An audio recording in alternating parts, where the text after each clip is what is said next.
Matius pasal yang ke-11 ayat 28 sudah dapatkan semua? Kita bacakan kebenaran firman Tuhan ini bersama-sama dalam hitungan ketiga. Demikian kebenaran firman Tuhan. 1, 2, 3, ya. Marilah kepadaku semua yang letih lesu dan berbeban berat, aku akan memberikan kelegaan kepadamu. Puji nama Tuhan, silakan duduk. Terima kasih buat kerjasamanya Bapak Ibu Saudara. Diberkatilah orang yang membaca, mendengarkan, bahkan melakukan kebenaran firman Tuhan. Bapak Ibu Saudara yang diberkati oleh Tuhan, kita tidak bisa pungkiri dalam realita pekerjaan, ya, ada keletihan, ada beban berat yang terjadi dalam setiap kehidupan kita. Karena di dalam dunia pekerjaan kita mengalami namanya tekanan target atau deadline. Di dalam pekerjaan, dunia pekerjaan kita mengalami namanya tuntutan finansial. Di dalam pekerjaan kita juga mengalami ada namanya lingkungan kerja yang tidak sehat. Dan di dalam dunia pekerjaan ada namanya kekhawatiran tentang masa depan. Hari-hari ini tidak bisa dipungkiri perusahaan tambang sedang harap-harap cemas. Saya baru mendengar kalau RKAB dari PT WBN itu tidak diperpanjang, PT IWIP akan banyak mengurangi para pekerja mereka. Dan beberapa perusahaan pun yang khususnya di bidang hauling itu sudah banyak yang close project.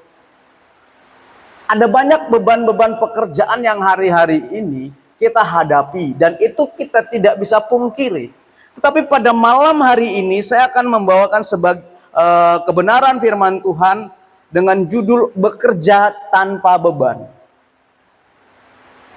Mungkinkah kita bekerja tanpa beban, Bapak Ibu Saudara? Padahal kita menyadari realita dalam dunia pekerjaan ada tekanan, ada target, ada deadline, ada tuntutan, bahkan ada lingkungan tempat kerja yang tidak sehat. Tetapi kebenaran firman Tuhan mengajarkan kepada kita pada malam hari ini, marilah kita menjadi orang-orang percaya yang bekerja tanpa beban. Saudara, beban di sini artinya segala sesuatu yang menekan hati, pikiran, atau hidup kita, sehingga kita merasa lelah dan tidak sanggup menanggung sendiri. Saya mau katakan kepada kita semua yang ada di tempat ini, jangan pernah menanggung beban atau menanggung hidupmu sendiri. Karena kita punya Tuhan yang senantiasa itu menolong setiap kehidupan kita. Kita punya Tuhan yang senantiasa itu memberikan kemampuan, kelegaan bagi setiap kehidupan kita. Makanya kebenaran firman Tuhan pada malam hari ini dengan pembacaan kita di sini menyatakan bahwasanya Yesus tidak pernah tutup mata. Yesus tidak pernah tutup telinga dengan keadaan yang kita alami. Dengan kondisi yang kita alami. Yesus tahu bagaimana letihnya, bagaimana lelahnya ketika kita bekerja. Tapi Yesus mau jangan sampai itu membuat kita merasa merasa hati kita, jiwa kita, rohani kita itu tertekan dengan keadaan-keadaan dalam dunia pekerjaan yang kita alami hari ini. Saudara, kalau tidak mau tertekan, kalau tidak mau lelah, capek, jangan kerja di rumah. Karena dalam dunia pekerjaan sebuah tekanan, sebuah tuntutan itu harus menjadi bagian dalam kehidupan kita. Makanya sering kali perusahaan-perusahaan ketika dia membuat sebuah lowongan pekerjaan, ada poin di situ dikatakan bisa bekerja dalam tekanan.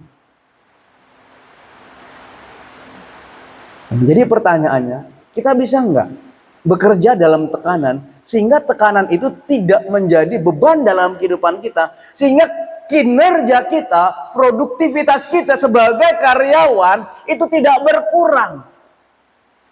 Dan saya mau katakan kepada kita semua yang ada di tempat ini juga, jangan pernah gabungkan masalah keluargamu dengan pekerjaanmu. Kan tidak sedikit orang yang ketika ada masalah dalam keluarga, pekerjaannya berantakan. Saudara, kita harus pisahkan masalah keluarga, masalah pekerjaan, masalah persahabatan, itu jangan dicampur aduk. Karena apa? Karena perusahaan tidak mau tahu hari ini kita sedang bermasalah dengan suami kita, istri kita, teman kita. Yang perusahaan mau tahu hari ini engkau bekerja harus maksimal, harus produktif. Karena engkau digaji. Setidak maksimal pekerjaanmu, tetap gajimu 1 bulan tetap. Tidak mungkin dikurangi. Nah makanya, mari sebagai orang-orang percaya, bisa nggak kita bekerja tanpa beban? Jawabannya bisa, Bapak Ibu Saudara. Bisa.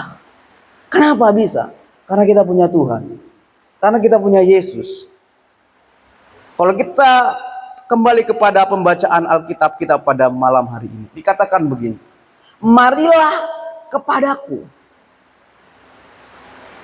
Marilah kepadaku, ini merupakan sebuah undangan yang Yesus berikan bagi setiap kehidupan kita. Kata marilah dalam bahasa Yunani itu menggunakan kata deute. Deute ini memiliki arti sebuah undangan atau ajakan yang bersifat lemah lembut namun tegas. Dan kata deute ini biasanya dipakai oleh seseorang yang mempunyai otoritas untuk mengundang orang-orang terdekatnya. Nah biasanya ini seperti contohnya pemimpin kita. Dia punya otoritas dan dia mengundang setiap kehidupan kita. Saya yakin dan percaya kita tidak mungkin mau bantah, betul tidak? Apa ada di sini yang ketika owner saudara mengundang saudara untuk datang makan-makan, saudara bilang, oh maaf Bapak, saya tidak bisa. Saudara, artinya saudara tidak apa? Artinya saudara menyia-nyiakan kesempatan untuk saudara bisa makan bersama dengan pemilik perusahaan. Marilah. Jadi sebuah undangan yang Tuhan berikan. Nah kata marilah ini juga adalah menunjuk kepada undangan yang spesial. Yang bersifat pribadi yang diberikan Yesus kepada kita orang-orang percaya. Orang-orang yang mengalami namanya keadaan letih, keadaan lesu, keadaan beban berat karena pekerjaan. Saudara jangan pernah tipu dirimu kalau hari ini engkau tidak letih, engkau tidak lelah, engkau tidak berbeban berat. Karena tidak jarang hari-hari ini ada banyak orang yang merasa diri hebat. Sehingga ketika Tuhan mengajak untuk datang kepada Tuhan, dia tidak mau apa? Menerima. Marilah. Apa yang kita kerjakan ketika Tuhan undang kita? Ya kita datang kepada Tuhan. Kita datang dengan keterbatasan kita, kita datang dengan kelemahan kita datang dengan kondisi keadaan kita. Nah, kata datang di sini memiliki arti seperti ini Bapak Ibu Saudara. Datang kepada Yesus berarti kita melibatkan Yesus dalam pekerjaan kita. Datang kepada Yesus artinya kita mengandalkan Dia dalam kehidupan kita. Datang kepada Yesus artinya kita menyadari bahwasanya kita terbatas dan kita butuh Yesus. Datang kepada Yesus artinya kita mau bekerja sama dengan Yesus. Dan datang kepada Yesus artinya kita menjadikan Yesus sebagai sumber kekuatan kita. Bukan lagi kita mengandalkan diri kita atau kekuatan kita. Yeremia 17 ayat yang kelima dikatakan, terkutuklah orang yang mengandalkan manusia, yang mengandalkan kekuatannya sendiri.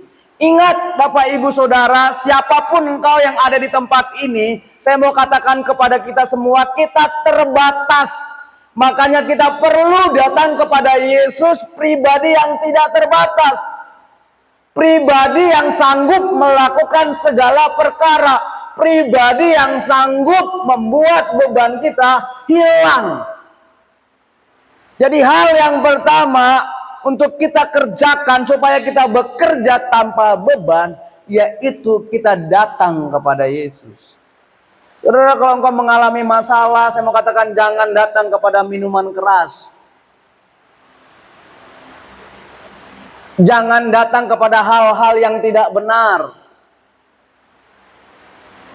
Saudara, ketika kita dalam persoalan, dalam masalah, dalam tekanan di dunia pekerjaan, kita datang kepada Yesus. Ada sebuah lagu dikatakan begini, bila hati terasa berat, tak seorang pun mengerti bebanku, ku tanya Yesus, apa yang harus ku buat? Datang kepada Yesus. Saudara, ketika kita dalam masalah, kita datang kepada teman kita, apakah dia memberikan solusi? Nah, saudara. Syukur-syukur dia kasih penguatan. Kalau dia ngejudge kita, menghakimi kita, ngana kok kita so bilang pengana. Dari kemarin-kemarin kita so bilang jangan begitu. Padahal kita dalam tekanan. Bukan dikasih sebuah semangat, tapi malah dihakimi. Karena itu kerjaannya manusia. Siapapun dia. Mau dia mungkin suami kita, istri kita. Tidak bisa dipungkiri ketika kita dalam masalah, dalam tekanan. Tidak jarang, bukannya mereka membuat kita lebih meringankan beban, malah menambah beban dengan penghakiman-penghakiman. Kan papa so bilang, Pak Mama, jangan begitu, Pak Mama melawang.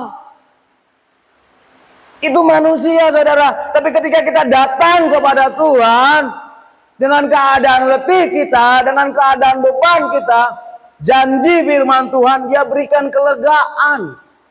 Bukan dia tambah masalah. Makanya di sini, Tuhan katakan, marilah kepadaku. Bukan Tuhan katakan, kuatkan hidupmu, lepaskan masalahmu, tidak. Tapi datang, kenapa? Karena Yesus tahu kita tidak mampu sendiri. Ingat saudara, kita tidak mampu sendiri. Makanya yang kedua, yang harus kita kerjakan, kita harus menyadari keadaan kita. Siapa di sini yang merasa kuat, angkat tangan. Saudara merasa kuat? Saudara, kita bukan siapa-siapa, saudara. Kitab Yakobus katakan, manusia itu seperti apa? Seperti uap. Yang sebentar ada, sebentar tidak ada. Artinya kita terbatas. Kita tidak sekuat apa yang kita pikirkan, saudara. Katakan samping kanan kirimu, engkau tidak sekuat apa yang kau pikirkan. Kita tidak sekuat apa yang kita pikirkan. Kita terbatas. Makanya kita perlu datang kepada Tuhan.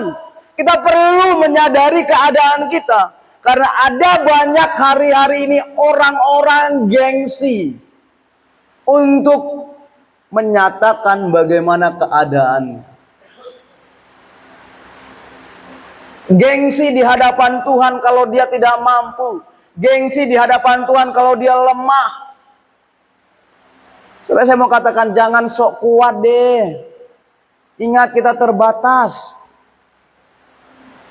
Kita terbatas, kita lemah, kita butuh Tuhan.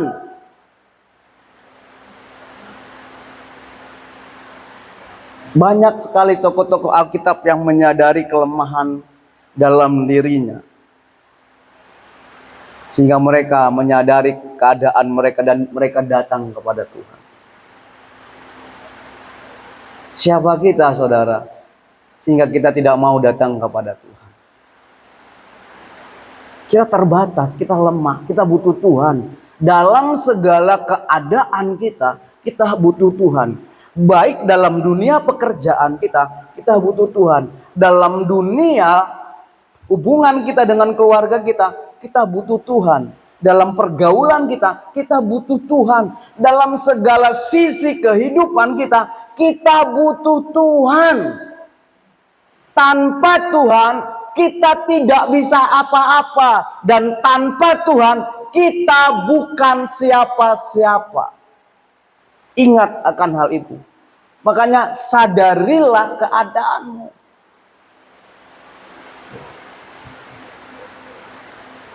Ada ayat mengatakan begini, datang kepada Tuhan dengan rendah diri, dengan rendah hati, maka Tuhan akan mengangkat kehidupan kita. Jangan makan puji, saudara. Amin. Ketika kita sudah melakukan dua hal ini, kita datang kepada Tuhan dan kita menyadari keadaan kita, maka Tuhan akan memberikan apa? Tuhan akan memberikan kelegaan kepada kita. Kelegaan di sini bukan berarti Tuhan menghilangkan pekerjaan kita, beban kita, masalah kita, tidak. Tapi kelegaan di sini Tuhan memberikan kita namanya damai sejahtera. Tuhan memberikan kita sukacita. Tuhan memberikan kita kemampuan untuk melewati setiap tekanan, setiap target, deadline yang diberikan perusahaan dalam kehidupan kita. Sehingga sesulit apapun tantangannya, sesulit apapun tuntutannya, sesulit apapun pekerjaannya, itu tidak menjadi beban dalam kehidupan kita. Karena kita sudah lega, kita sudah damai, kita sudah sukacita. Makanya sebagai orang-orang percaya, mari datang kepada Tuhan, sadari kehidupanmu, maka engkau akan mendapatkan sebuah kelegaan. Kelegaan yang Tuhan berikan adalah kelegaan yang sejati, kelegaan yang tidak kita bisa dapatkan ketika kita libur, ketika cuti. Saudara, ketika kita cuti, mungkin cuma 14 hari saudara kita lega. Masuk cuti pekerjaan kita tambah banyak nggak? Tambah banyak, saudara. Bukan tambah berkurang, tambah sakit kepala toh. Tapi kelegaan yang Tuhan berikan yaitu damai sejahtera. Damai sejahtera yang Tuhan berikan itu tidak seperti damai sejahtera yang dunia berikan. Damai sejahtera yang Tuhan berikan itu membuat kita tetap bisa tersenyum sekalipun di dalam tekanan, sekalipun di dalam tuntutan-tuntutan. Kan kelihatan muka-muka saudara ini. Muka-muka yang letih lesu karena banyak tekanan, tuntutan dalam pekerjaan. Coba berikan dulu senyuman yang terindah yang kau punya hari ini, coba. Sulit tuh. Orang tertekan itu sulit untuk senyum, saudara.